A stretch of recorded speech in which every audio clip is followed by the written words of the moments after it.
Welcome to Smart Wealth with Joshua. Your daily stock analysis and catalysts talk. Today we're looking at MP Materials. If you find our talks useful, please consider subscribe, like, and comment underneath to support our podcast. And if there's any stock you want us to look into, leave it in the comments section below. So let's get into the analysis. Okay, so when you first glance at the numbers for MP Materials, the picture can be a little concerning. Right. It could make some investors pretty nervous. For sure. But if you're looking for a case study in a company making a huge strategic pivot, this is it.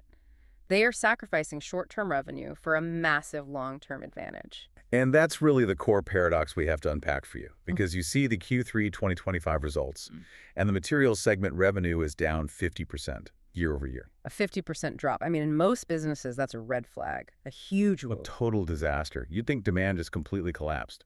So why are we looking past that headline number? Because it's not a demand problem. That decline is, it's deliberate. It's a managed decline. Yes.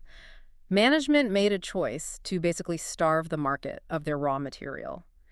This whole thing hinges on a decision they made back in July 2025. Which was? They stopped all rare earth oxide or REO sales to third parties.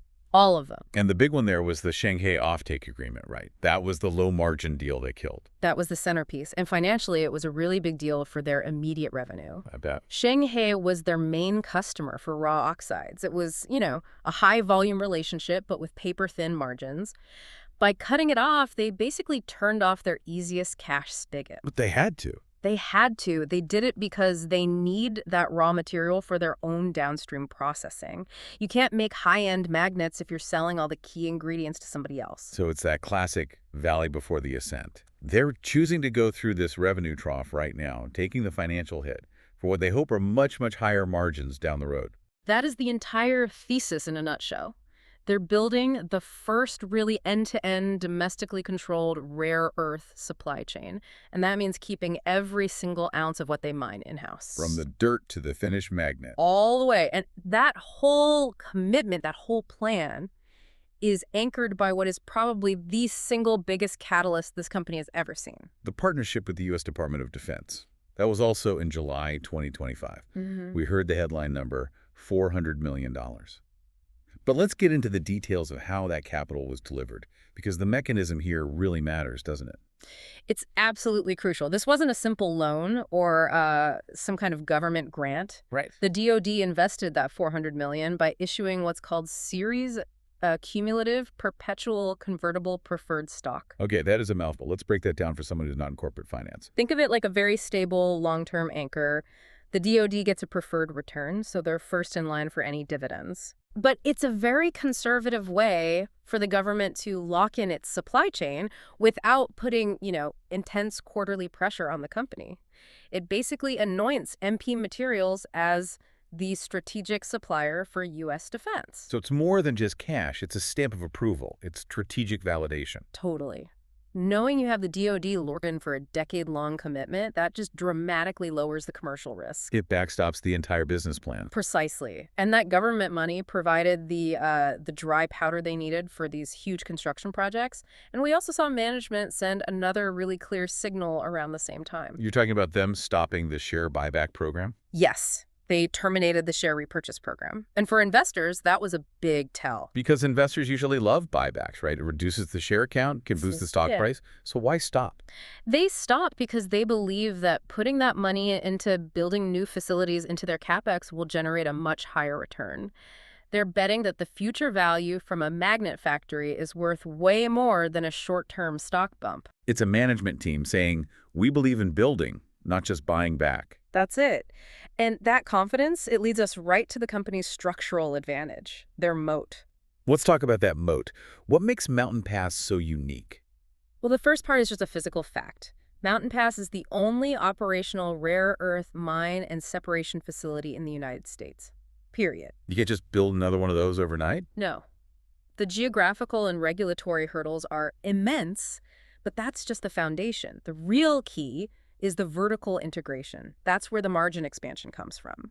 Moving from the bottom of the value chain, the mine, all the way to the top. Exactly right. They're cutting out all the middlemen, many of whom were overseas and captured most of the profit historically. They want to own the whole margin stack themselves. So what are the specific projects that are going to drive this?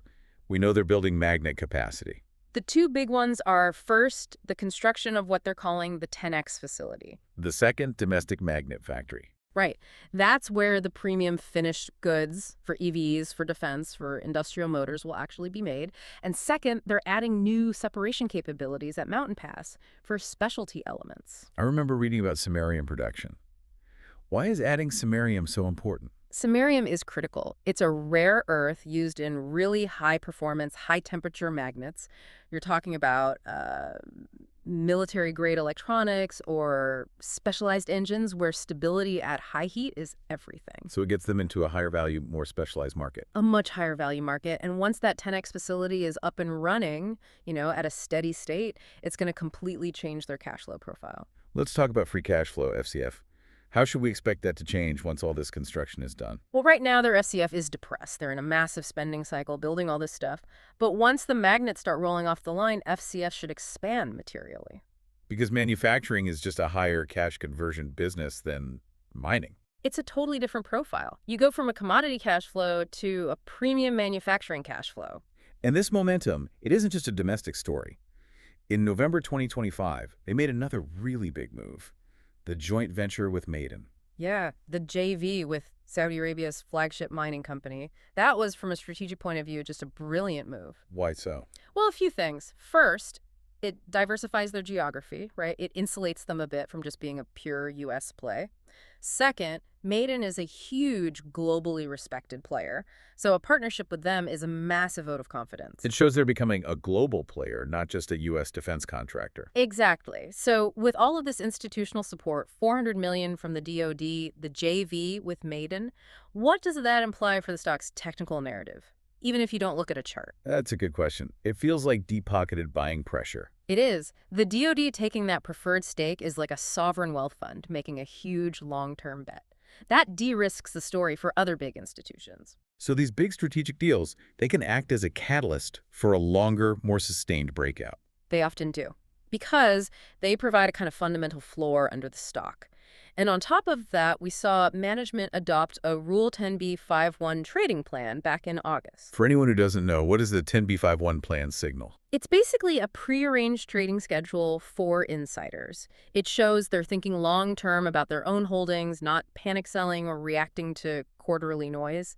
It suggests a really deep conviction in the long-term plan. Okay, the conviction is clearly there, but we have to talk about the risks. This is a massive transition. What's the number one thing investors need to watch? The biggest risk is purely operational. It's execution. Can they actually build all this stuff on time and on budget? That's the question. Building the 10X facility, getting the chemical separation right, it's a huge undertaking.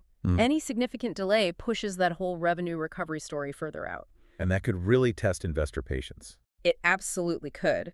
But the one thing that mitigates that risk is the government's incentive. The DoD isn't just a partner, they are a desperate customer. They need this supply chain to succeed. They need it. So they will likely do everything they can to help ensure MP gets across the finish line. That helps a lot. What about the broader policy risk? Yeah. Geopolitics. What if U.S.-China relations suddenly normalize? That's risk number 2, a huge geopolitical shift. But again, that 10-year DoD commitment provides a really strong structural buffer against that. And the need for critical mineral independence, that has really strong bipartisan support. It's not going away. So if you weigh all this, the short-term revenue hit versus the long-term government anchor and the margin expansion, what kind of investment horizon are we talking about here? This is a multi-year hold, without a doubt. You are not buying this for a quick trade. You're investing in the future factory, not the current construction site. Exactly. You need to give it 2 to 3 years, I think, to see the full magnet story play out. And for anyone looking to get in, with Q4 earnings coming up soon, what's a good entry strategy? I would view any more revenue pressure in Q4 as a potential opportunity. The market will probably overreact to the short-term pain. So accumulate on weakness. Accumulate on weakness, yes, because that DoD partnership provides such a massive fundamental floor under the long-term story.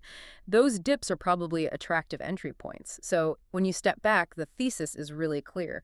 MP Materials is shifting from, a low-margin miner of dirt to a government-backed, fully integrated producer of high-tech magnets. It's a compelling strategic play. It will be volatile for sure, but it's focused on solving a huge global supply chain problem. That volatility is the price of admission, it seems. But that unique combination of a physical moat and a government anchor makes this a fascinating story to watch. Thanks for that incredible breakdown. And if you found our talks useful, remember to subscribe, like, and comment underneath to support our podcast, and let us know what stock you want us to look into next.